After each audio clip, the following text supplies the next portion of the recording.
This is where the dark psychology takes root in our cultural consciousness.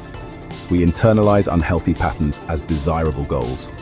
We need to rediscover the original intent and see them as psychological explorations. Fairy tales often present a damaging picture of love.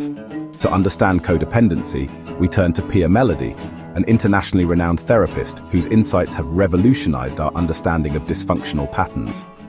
Her work provides a framework to dissect the behavior of fairy tale characters. In her influential book, she offers a clinical model for identifying codependent thinking, emotions, and behaviors. Mellody argues that codependency stems from growing up in a dysfunctional family environment where a child's emotional needs were not met.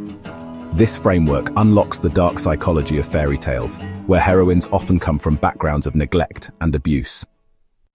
Pia Mellody's work becomes even more illuminating when we examine her 5 primary symptoms of adult codependency. These are the specific, identifiable traits that manifest as a result of those early childhood wounds. As I list them, try to picture the fairy tale heroines we have been discussing. The first symptom is difficulty experiencing appropriate levels of self-esteem, meaning one's self-worth is derived from external sources rather than from an inherent sense of value. The second is difficulty setting functional boundaries, which involves being unable to protect oneself from being controlled or taken advantage of by others, while also struggling not to control others.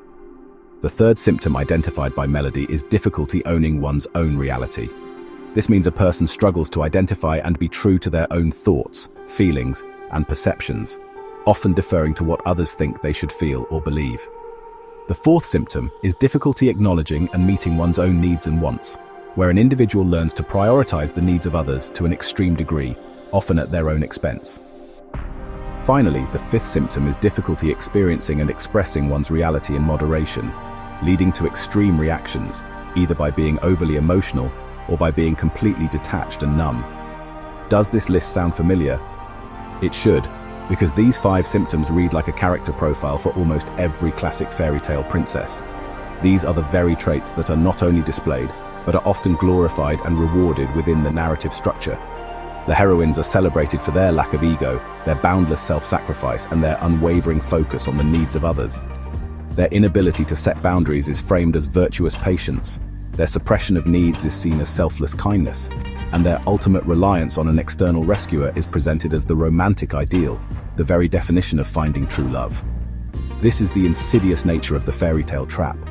It takes the symptoms of a painful psychological condition and reframes them as admirable feminine virtues. It teaches us to see codependency not as a wound that needs healing, but as a path to a happily ever after.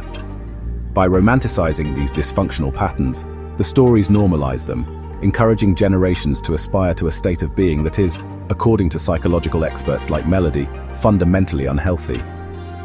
The fairy tale doesn't just contain codependency, it actively promotes it as a recipe for romantic success, a dangerous and misleading message.